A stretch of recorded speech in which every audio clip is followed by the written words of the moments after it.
The first time I heard about Claymore was during a busy night in the kitchen of a barcade I used to help manage. One of my coworkers, we'll call him Tim, very much an entity entirely unto himself, and I were talking about really fucked up anime we liked, and he mentioned Claymore, how violent and morose it was. I immediately forgot about it, life and living happened, and I didn't think about the series again until last summer when I was super desperate for something on Berserk's level. It's a story that is thrust from a positive light into a dark and torturous future with unrelenting atmosphere and little mercy for its inhabitants. But unfortunately, you could raise a kid between chapter releases, and there are very few series that measure up to it in any capacity, and believe me, I've looked extensively.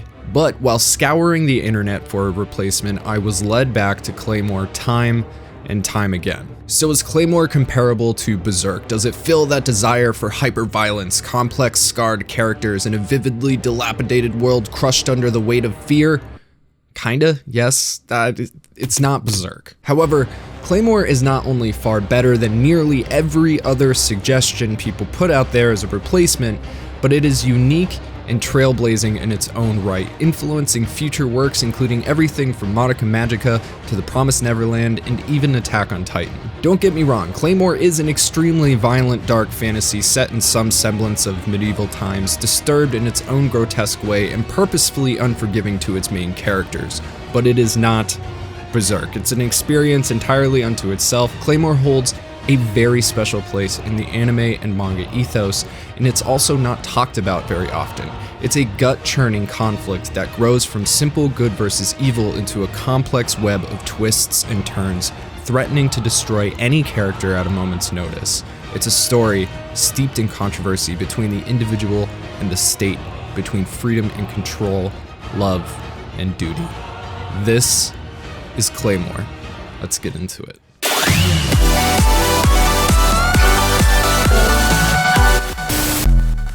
Before we go any further, I think it's important to let you all know we weren't necessarily expecting to do Claymore as our first video back. We actually have two large projects in the works for other videos, but the reason that we're doing Claymore right now is because Figurama Collectors asked us if we'd be willing to work with them once again on promoting their new Claymore statue, and we love these guys and everything they do.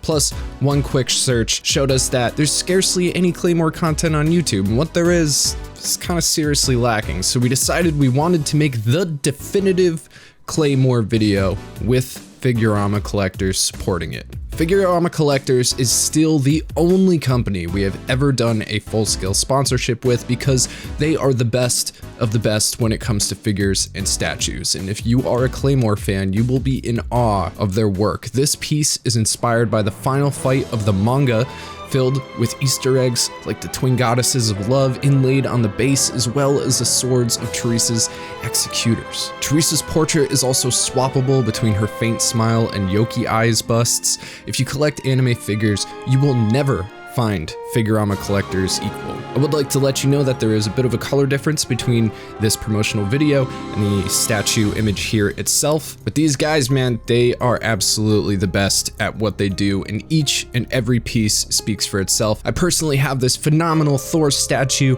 and this wonderful Alucard bust they sent to me for free, no joke. They are the nicest things in my house. This Teresa versus Priscilla piece is a limited work with only 800 pieces being made in total, and pre-orders open this Saturday, February 27th at 11 p.m. JST or 9 a.m.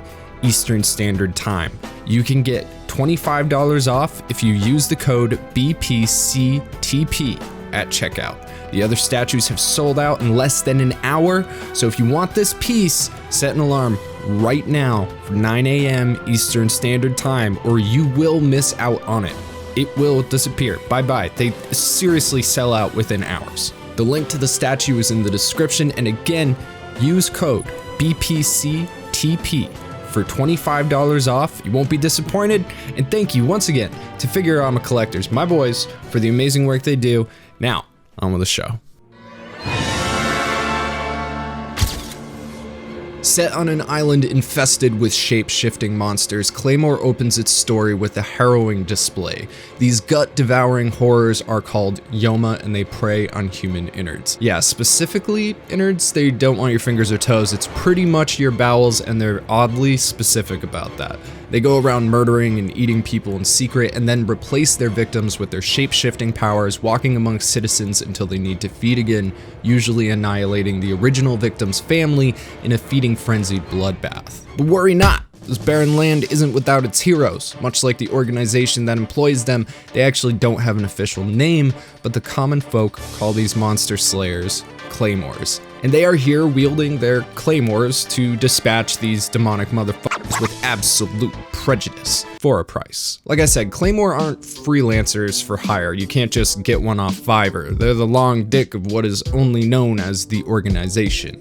Ooh, ominous. The organization creates, organizes, and dispatches the Claymores on their missions, and then comes to collect the payment when the job is done thusly. It's also important to point out, if you hadn't noticed already, that all Claymore are women. There used to be male Claymore, but there was issues with them that we will get into a little later. As you might expect, these women aren't exactly your ordinary run-of-the-mill citizens. They have been trained and bio-augmented from a young age in order to combat the Yoma. Each and every Claymore harbors a deep hatred of the Yoma. These chicks do not appreciate the Yoma, my dude, mostly because the majority of them were orphaned by Yoma attacks on their families, villages, fairy godmothers, you get the idea. So their Claymore powers often act as a form of revenge against the atrocities from early in life. Also, due to the Yoma being able to shapeshift and hide as humans, survivors of Yoma attacks are generally killed by the townspeople anyway, just to be safe. It doesn't really make sense, like you hire someone to find and kill the Yoma, specifically Claymore, who have the ability to sense Yoma, but then you still exile the victim's remaining family. It's humanity at its finest, we all know the deal. But hey, fear is a powerful motivator, and those victims aware of their fate tend to take off, having lost not only their family, but their community and home. That is when the organization swoops in and recruits them. Notice the heavy quotations there, because there is only one girl who ever joined the Claymore ranks voluntarily, a young lady named Clare, who is also our protagonist. Now, there's a reason that you don't have girls signing up for the Claymore treatment left and right. The organization takes traumatized and broken children and turns them into killing machines. The Claymore life sucks Yoma dude, and the process to become a Claymore is even worse. A comparable analogy would be the process of becoming a witcher. It takes a lot of suffering and pain to become one, and it forever changes your eyes and bodies, so you're not really human anymore. Same deal here. These young ladies are cut open from throat to crotch and stuffed full of Yoma organs in order to take on power from the Yoma themselves, called Yoki, and the incision never heals. Most Claymore can do things like regrow a limb or at least have it reattached easily. Regeneration is not an uncommon feat for a Claymore, but for some reason this one surgical wound is forever opened and must be repeatedly and crudely sewn up throughout a Claymore's life in order to keep all their organs from spilling out onto the floor, something they would likely survive and not enjoy. It's a bit ironic that their guts are continually trying to spill out from their stomachs, yet their organs were taken from the very monsters who crave innards. There's definitely nothing symbolic about that. But anyway, this clavicle to crotch scar is known as the stigmata and is obviously kind of unattractive, so much so that one Claymore who's being threatened by a group of bandits with some gang rape simply whips her top off and they're all like, oh my god, and leave. The scar is that bad. So anyway, this hybrid Yomifying of the girls changes their appearance, giving them blonde to silver hair, turning their eyes silver and enhancing their physique, making them taller. But don't worry, I'm 99% sure this isn't a Witcher ripoff. The end result is a woman that looks human yet has incredibly powerful half-demon abilities, which changes their physical appearance the more they tap into that monster potential. Because of this, Claymore aren't exactly welcome or praised for their efforts by the people they save. In fact, there's some cities in which they're not even allowed in because of religious persecution. They're seen more as a necessary evil. They kill monsters, but are only monsters on a leash themselves. The life of a Claymore is often brutal, lonely, and short. They also aren't created equal. Some are far weaker or stronger than others, so naturally a ranking system has been put in place, and our Clare is only number 47, the lowest ranking nobody in the 150th generation of Claymore. Now, I don't want to spoil the plot and the twists within it for those who haven't watched or more importantly read it, so I will mark spoiler territory when I get to it later, the stuff that really matters, not the setting and background. At least that's what I consider spoilers, so I don't know, watch at your own risk or check out the series and come back. Moving on. This ranking system is calibrated using the amount of Yoki or Yoma energy a Claymore can harness, which often results in unique and deadly techniques, fighting abilities, etc. The difference between, say, rank 5 Claymore and rank number 1 is huge though. Number 1 is like as close to godlike power as a human or half human can get, you know what I mean? But there is a clear and present danger for these young women that struggles to overpower them at all times. You see, releasing too much Yoki can result in a transformation known as awakening, which is kind of an odd title for essentially regressing into a full Yoma, but the more Yoki a Claymore puts out, the more their body begins to physically alter, taking on more and more Yoma traits. This can generally and easily be reversed, assuming the Claymore is able to keep a lid on their shit. However, awakening is likened to busting a big old nut. I think we all know how hard that can be to keep down. This is also why male Claymore are no longer produced. Apparently they had a much harder time trying to quell that the release, which again kind of sounds like a weird Japanese stigma that ladies don't get randy or something, but I don't know, you let me know if I'm reading too much into that. I'm sure you will anyway. So awakened Claymore are a bit of an issue because their power and physicality are multiplied by essentially where they already were in the Claymore ranking system. While a number 47 Claymore who awakens may be a struggle to take down, imagine if a number 1 Claymore lost it. I bet that would cause some problems. Sometimes foreshadowing is relatively obvious. So this all seems pretty cool, right? Like good world, interesting concepts. So why don't more people talk about Claymore? I mean, seriously, like the only video on it is from Glass Reflection from like 7 years ago, and that's a re-upload. It was originally released in 2011. It also kind of shows its age. We have a show about a group of female warriors, battles, blades, and babes. Try and guess whether or not I like this show. But I think the answer is, and I think we can all agree when it comes down to it, anime is far more accessible than manga. Just in the fact that there's so many streaming services, it was on public television, you don't really have to do anything to watch anime, especially if it's dubbed, you just turn it on and enjoy. Plus, now you can watch anime on Netflix and Hulu in addition to anime-specific streaming platforms, making it even more mainstream than ever before. Manga, on the other hand, you have to find, you often have to search for a decent translation if it hasn't been published in English, and then you actually have to read it, which, believe it or not, a lot of people are pretty adverse to. However, Claymore did receive an anime adaptation, however, there are issues with it. First and foremost, it was never finished, like not even close. It was developed by Madhouse, who is known for like everything good in the world, so the animation is generally solid to very good. But if you were to watch the anime and assume it was complete, you'd be left with a very distinct what the fuck feeling at the end and probably be bummed out. Not only does it cover a whopping 11 volumes of the manga and only 24 episodes, therefore lacking the depth and detail of the manga, it dumps the audience off at an extremely important turning point for the series, resulting in a 7-year time skip leading up to the main battles in Claymore. It's like if Dragon Ball Z stopped after Goku beat Captain Ginyu and was just like, fiend. Which is such a shame because Claymore is a high quality anime created by an awesome studio. And I believe the reason that it wasn't finished was because it simply didn't do well in Japan.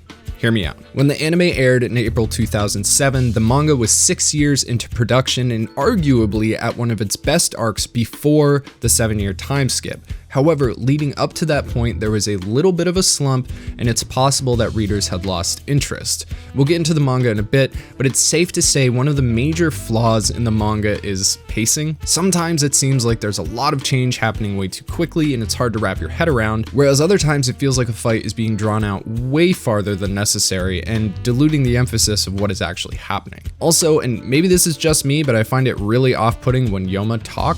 in the anime. It's fine in the manga, and I'm not completely sure why this bothers me, but it just doesn't really feel natural. I'm actually curious if other people have had this experience like myself, but it always took me slightly out of the immersiveness. I don't know, maybe it's their voices. Anyway, the anime also ended where the manga was concurrently at the time in 2007, so it's also possible that due to a lack of content in order to create season 2, and low viewership, the project was simply put to rest. However, diehard Clay heads are still clamoring Just pity laugh. for season 2. So should you watch it?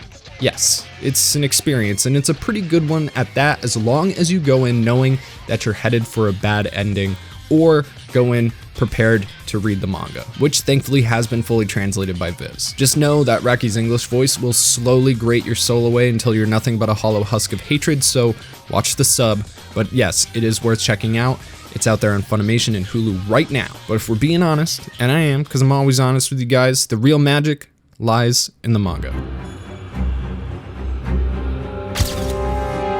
Mangaka Norihiro Yagi is an excellent artist, and despite previously mentioned slumps in all-around quality of the manga here and there, Claymore is a good read with plenty of twists and turns. It's also great to look at, and the art really hits its peak towards the end of the manga. However, again, I want to point out some minor issues that I know I'm not alone with. I read this last year. Tyler read Claymore in order to prepare for this video, and both of us had a very hard time remembering and trying to figure out who was who. The Claymore are all very similar. Same color hair, same eyes, outfit, weapons. They all have weird Elizabethan names like Rosemary, Lucilia, Sistina, Beth, Octavia, Galatea. You get the idea. And there is a lot of them, and most of them are pretty important, but don't get enough individual time to leave a huge impression. It's a pain to keep track of everyone and everything, especially because they all look so similar. Sometimes it's to the point where a character will die and everyone's sad, and you're like, who's that? This is especially prevalent during long dialogue sections where there's a bunch of claymores talking in a circle or around a fire or something. You're constantly getting new and different angles of everyone's faces on each panel, which keeps it interesting, and it's obviously good art, but that makes it very difficult to tell the difference between the profile of one claymore versus another. More than once, both of us said, "Is that Clare? Why can't I tell if the main character is talking or not?" And then I'd go back and try to figure it out to make sure I understood who was saying what. It's not the end of the world, but sometimes it led to anticlimactic chapters or something because I couldn't always tell these girls apart. Minor gripes aside, we got the good gals, the bad guys. What's this story about? And why did I liken it to Attack on Titan or even the Promised Neverland? And why is Claymore being constantly compared to Berserk? Well, first of all, Claymore does nothing to suppress the brutality of combat. If you're looking for hyperviolence, this is certainly a way to find it. Despite being a Shonen Jump manga, Claymore is definitely a seinen series. The story follows lowest level Claymore number 47 of the 150th generation Clare down her path from a weak soldier towards her own awakening, which for the record is a huge theme in this series. See, it's more or less the fate of all Claymore to either awaken by overdosing on their own yoki or dying by the hand of another Claymore sent out to stop that awakening. There's definitely a Western religious aspect to this story. I noticed it when it dawned on me that everyone has a stupid name, most of them biblical. The idea of these girls becoming horrifying monsters by getting what is essentially the cummies is definitely an allusion to chastity and purity. Regardless, it's a cycle you might recognize. Women fighters battling monsters only to eventually turn into those same monsters unless they perish beforehand. Madoka Magica came out in 2011, with it being one of the rare exceptions where the manga is an adaptation of the anime. Claymore premiered in 2001, a decade earlier. This is what I mean when I say Claymore has permeated the ethos of manga and anime. While Madoka may be more well known, there's no question that it drew inspiration heavily from Claymore's themes. And you might consider this a spoiler, but the whole Claymore to Yoma connection is revealed like 4 chapters into the manga. It's not a secret twist like Madoka. It's a stark reality in the life of a Claymore. They all know that they are the walking dead, ticking time bombs that must be mercifully killed or will turn into full-scale super monsters. The fate of the Claymore is integral to Clare's story. Unlike most, she knew going in what would become of her. More locally to Claymore's plot, the whole reason Clare became a Claymore is due to this cycle. When she was very young, a Yoma ate her mother and was about to get the grape on with her when she was saved by a nameless Claymore. Despite this, she was yet again captured by another Yoma used as cover for that Yoma, and also a plaything, resulting in mental and physical trauma which left her mute. That is, until she was rescued by another Claymore named Teresa. Now, Teresa is the baddest bitch, not only number 1 of the 77th Claymore generation, but arguably the most powerful Claymore of all time. When Claymore use 10% of their Yoki, their eyes generally turn yellow. Teresa never even had to try that hard. 10% of her power is usually overkill. So naturally, after being saved, Clare follows her around like a puppy despite Teresa's many objections. And this is where we learn the golden rule of being a Claymore. You cannot kill normal people, or the organization will hunt you down and kill you. So after a run-in with some bandits whom Teresa humiliates, a particularly nasty one comes back and tells Teresa that it's great time. But before the bastard can make the purple drink, little Clare beats him down with a stick, so he in turn kicks the crap out of her. And Clare's innocence and love for Teresa awakens a long-dead compassion in her, specifically a newfound understanding that the two share the same pain. The pain of isolation. Eventually, Teresa manages to shake Clare despite her obvious affection for the girl, and it might be due to her obvious affection for the girl. Hanging out with the Claymore is not safe. Clare is left in a village which Teresa saved from a Yoma. However, the Yoma's presence was keeping those grapey bandits at bay, who then swiftly swoop back in to take the town for themselves once Teresa is gone. After realizing this and rushing back, Teresa finds Clare beaten and bloodied and absolutely loses her shit, killing all the bandits, becoming a woman marked for death. She then takes Clare with her to spend the rest of her remaining days. Now, naturally, those days would be interrupted by an organization hit squad, including the other top Claymore of the generation, potential number 2, 3, and 4, Priscilla, Irene, Sophia, and Noelle. These hit squads are generally the only time multiple Claymore work together, for the record. Now, being the strongest Claymore of all time, Teresa lays out the whoop ass, but after her feelings for Clare had softened her up, she uncharacteristically spares the group of assassins' lives. And that was a mistake. Priscilla, the youngest and up-and-coming number 2, seeks revenge and in her rage awakens. She decapitates Teresa, kills the other 3 Claymore on her squad, and leaves a young Clare to simply cradle Teresa's head all alone. Now, eventually Clare meets up with the organization with Teresa's remains and asks them to put what's left of Teresa inside of her so she can become a Claymore and kill all the Yoma, specifically Priscilla. Thinking it might be an interesting experiment and maybe a 1/4 Yoma Claymore could be an improvement, the organization proceeds, but is ultimately disappointed with their new lowest tier Claymore of the 150th generation, Clare. Now, that was all weird future backstory stuff. When we first meet Clare, the strings of fate are already forming knots as she finds herself unwillingly with a follower of her own, an orphan she saved named Raki. And at this point, I assume you're interested or you've already experienced the series, so I'm gonna go ahead and get into the good shit, which means spoilers. You've been warned. So what we see with modern shows like Attack on Titan and The Promised Neverland is this idea of people being trapped in a small place with an existential threat and then realizing that the world is a much bigger place. This also comes with the realization that the existential threat is generally the fault of man, or at least a nefarious plot of some kind. You know what I mean? Some kind of, this is all for the greater good at the expense of X people and X situation. Claymore is the first mainstream Japanese story that I'm aware of which pioneered these themes. It all starts off with the general threat of the Yoma, these inexplicable, terrifying, human-devouring creatures with inhuman abilities who can only be defeated by a certain type of warrior. Normal people are completely at their mercy, yet these warriors sacrifice their bodies and humanity in order to become this beacon of hope. However, they're also generally not liked by civilians, or at least feared. Claymore is that in a nutshell. Priscilla, the potential number 2 turned super evil awakened being I mentioned earlier who murdered Teresa, becomes the main overarching threat of the entire series. She's also Clare's main target despite Clare's obvious inequities. However,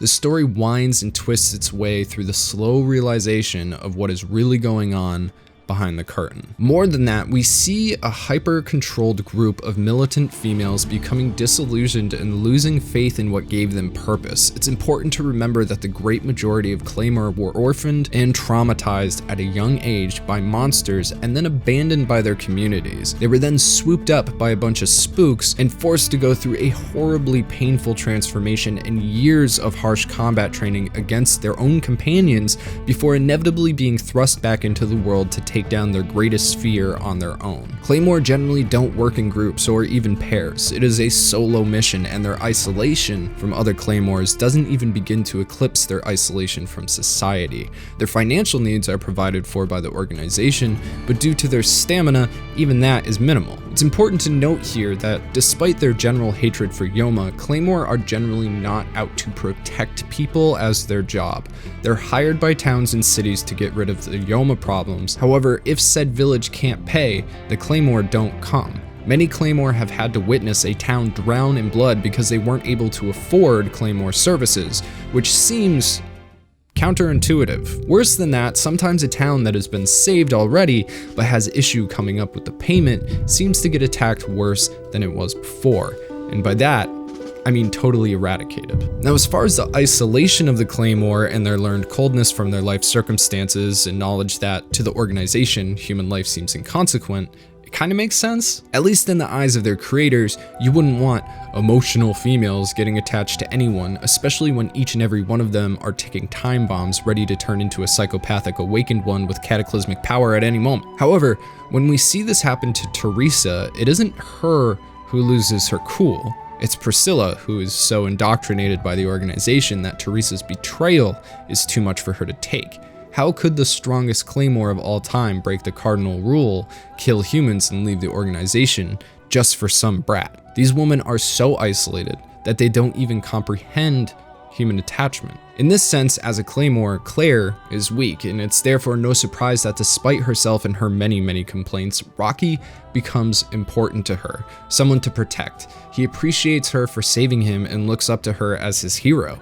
And due to Clare's unique past as a Claymore, it's likely that this was impossible for her to overlook. In fact, making Clare a Claymore was likely the organization's biggest mistake in its history. She was too different from their usual recruits. Duo to begin the training. And she is the weakest Claymore of the modern generation, yet becomes the epicenter for the story, so we should ask ourselves why? Why Clare? And sure, people like to root for an underdog, but this isn't some thinly veiled My Hero Academia arc going from worst to first. Instead, throughout the entire manga, Clare is constantly outmatched both by foes and allies alike. She is not special. Her abilities are not special, and even the things she excels at, others surpass her skills by leaps and bounds. The skills she does have are nearly all inherited or gifted to her by other people. Her quick sword ability is given to her by Elena, who, psych, wasn't actually dead. Her Yoki sense ability was passed down through Teresa's blood, and she can't use either of them to the same extent as their original owners.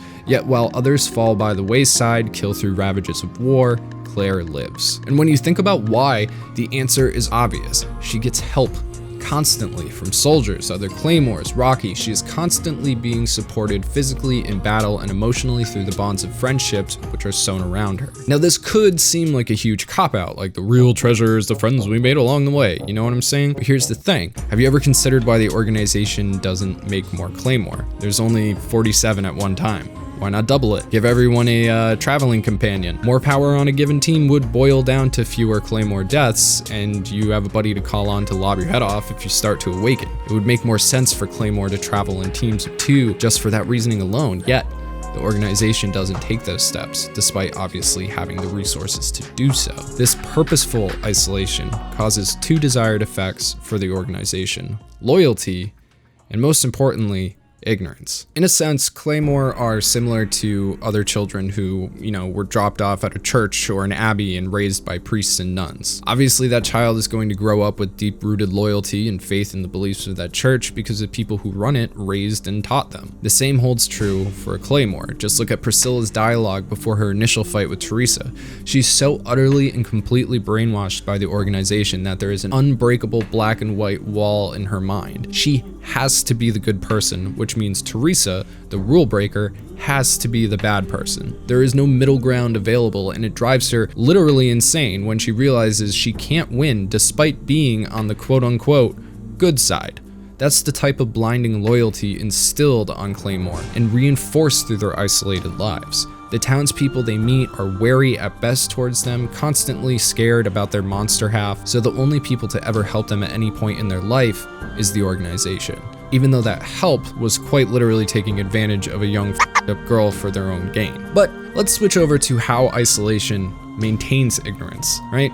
We learn by people teaching us things we didn't know, or by viewing new perspectives through meeting people who think differently than us. I think it's pretty safe to assume the same holds true for half humans. Claymores are neglected companionships, so no one can erode their faith and their purpose. In their situation, it's not so much teaching Clare and Teresa something new, but a self-grown realization that there's other things in the world that matter besides the organization. It's not a coincidence that the two Claymore that took human traveling companions changed the future of their world. Companionship creates empathy, something that most Claymore live without their entire lives. Empathy helps build relationships, and it turns out that those relationships give Claymore a reason to fight, but more importantly, a reason to live. Remember, all Claymore know they're essentially walking on borrowed time, so it's not a hard jump to think Claymore have no real regard for their own lives. This is in fact proven to be true when Clare realizes that she truly does care for Raki and loses her edge because she begins to fear her own death for the first time. She begins fearing the loss of her friends. Connections to others can help give life purpose. I mean, look at Samurai Champloo, or even better, Cowboy Bebop. Every single analysis of Spike Spiegel ever made has mentioned that he doesn't care about his own life, but he does care about the lives of others. Someone who sees themselves as already dead has no real drive for survival unless they use their life for those that they do care about. However, that contradicts what the organization wants, aka absolute loyalty. Companionship, even unwanted companionship, like in Teresa's case, can lead to revelations, changes in thinking, changes in priorities. It creates bonds, understanding, emotional attachment, and all those things can supersede what the organization wants. So it is 100% necessary to isolate Claymore as much as possible in order to keep them as loyal drones. The organization's mistake was allowing human companionship and letting too many Claymore meet up for too long. But you can't exactly outlaw human companions. If a human is following a Claymore, how are you going to get rid of them? You're going to kill them? You can't, because that breaks a cardinal rule. So the organization kind of has its hands tied, which brings us back to Clare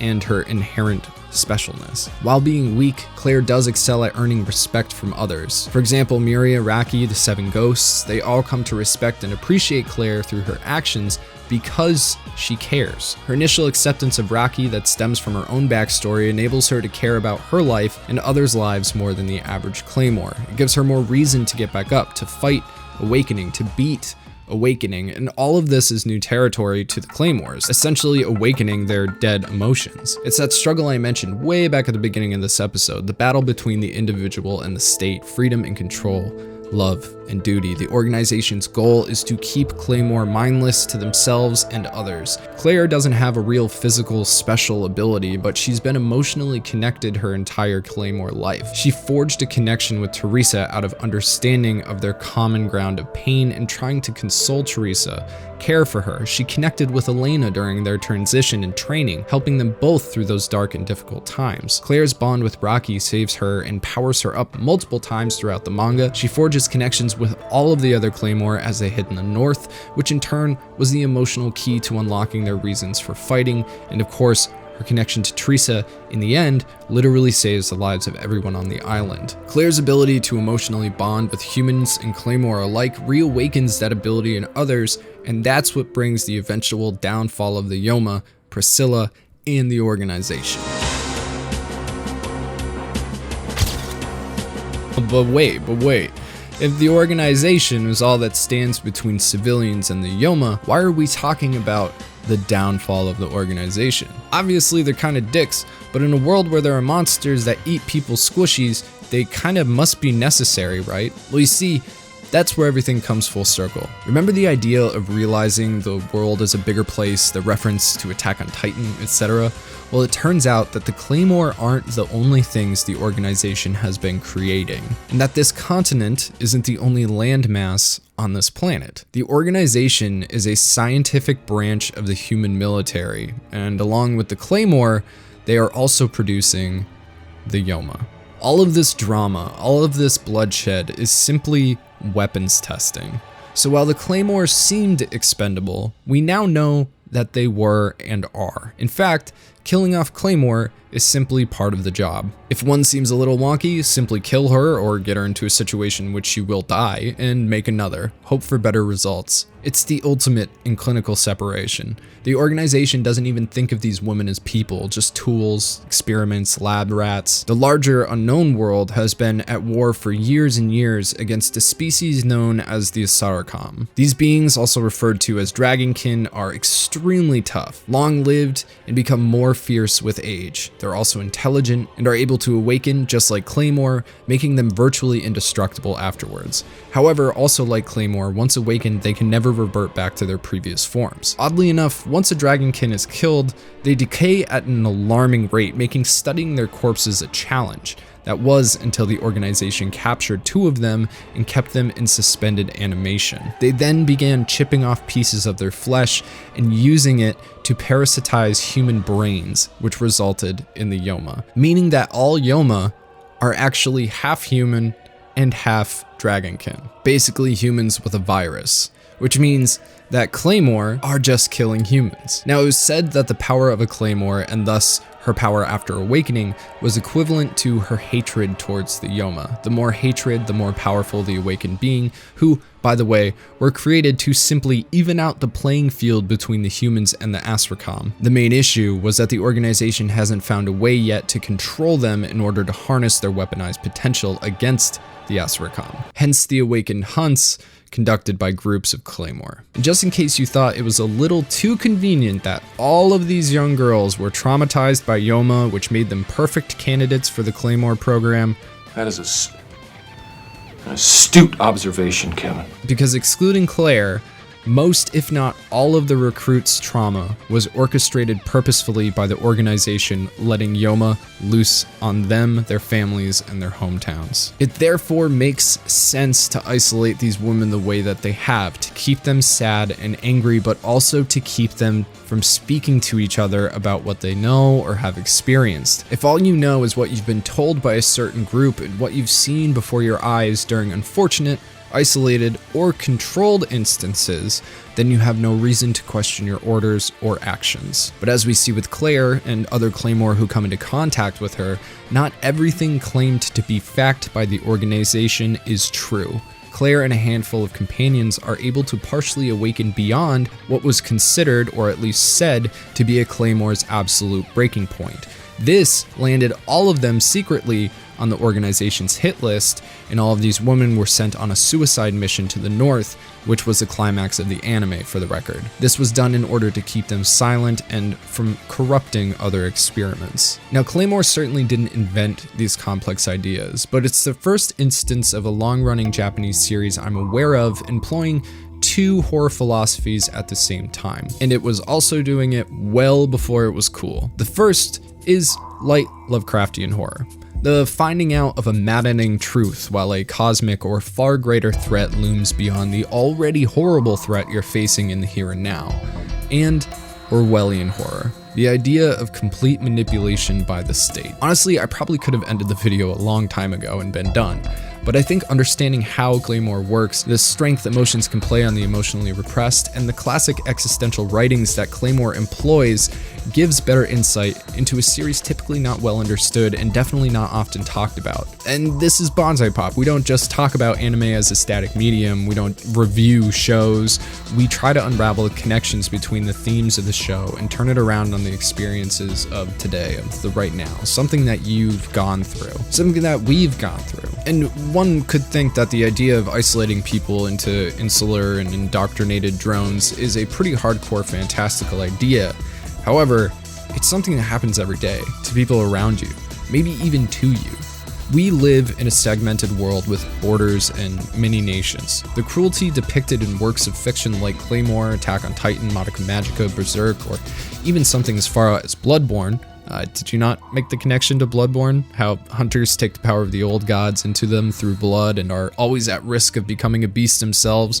They are a hybridization, just like Claymores, off to fight a never-ending battle against the beast. I'm just saying, if Dark Souls took from Berserk, it's not too far out of the ballpark to think that Bloodborne took some inspiration from Claymore. But the point is, all of this came from the human imagination, at least in some terrible capacity. As ordinary citizens, we are only privy to the information given to us by media and first-hand accounts, which again, you never know if you can believe it. It usually isn't until decades, maybe even centuries later, that we're able to learn about the atrocities that went down behind the closed doors of governments, from our own governments to the most foreign. I think most of us know that somewhere deep down, but that's reality, my friend. You don't know shit, and you're subject to the powers that be. I also think that scares a lot of us, definitely scares me. The island is a manifestation of isolation. Keep people on an island long enough without outside contact and you can make them believe whatever you want. There's no proof otherwise. And while we may not be on physical isolated islands, that doesn't mean the core practice can't be used in a more utilitarian way. For instance, take the hate groups, the incels, religious zealots, North Korea. It's all the same idea. Each of these examples are groups of terrified people who are specifically targeted, isolated, and indoctrinated by an alternate version of reality. Okay, hold up. Hold the phone. Okay, so it's 9:02 a.m. We're releasing this video today, and I'm getting footage for like the final part of the video. And remember that guy that I was talking about, who I was working with in the kitchen? One of my coworkers, we'll call him Tim, very much an entity entirely unto himself, right? This is him. Hold on. It's him. Dude. 1, 2, 3, go. This is part of what it takes to become a member of a group that calls itself Proud Boys. What the fuck? Dude, I was just looking for examples of hate groups. What the fuck? Okay, anyway, back to the video. One that allows them to see average people like you and I as an enemy, currently working on doing anything from their race out of existence to bringing Satan back from hell to destroy the world. That's reality to the institutionalized. But then we have to ask ourselves as rational individuals, how institutionalized are we? How many of our thoughts, opinions, ideals, preferences are actually our own? Are we the good guys? Or are we the bad guys? Research long enough and you'll find copious amounts of proof for both sides of the argument, no matter who you are or where you're from. It therefore makes sense to band together with those who echo your beliefs on reality. It's a living fantasy, an echo chamber. We live in a world that constantly and aggressively regulates us based on belief and then surrounds us with those echoing those same beliefs. You can blame it on algorithms, conspiracy, the government, whatever you'd like.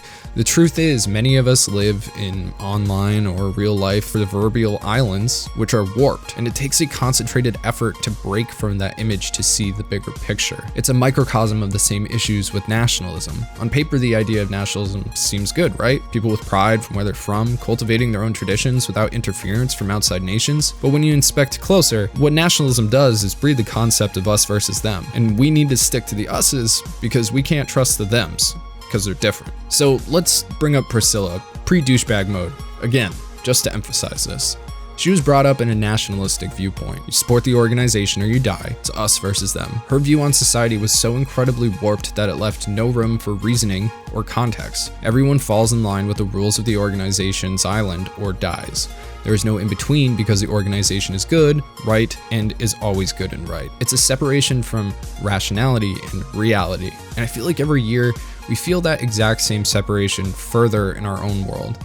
And that is a truly terrifying feeling.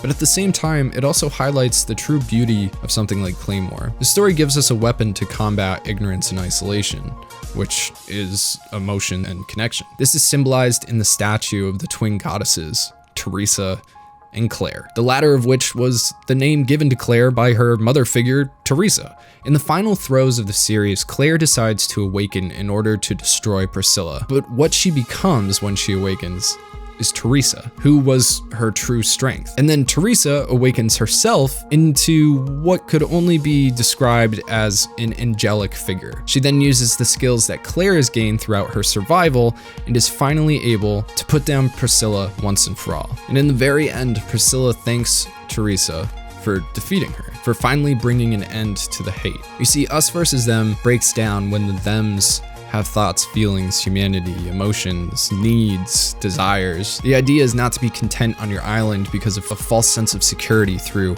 what you perceive as companionship. Instead of looking for things that reinforce your beliefs, it's better to break them by seeking out different experiences, perspectives. Belief is nothing more than intellectual prison, and unity isn't a myth or a lie, and it's definitely not a silly ideal.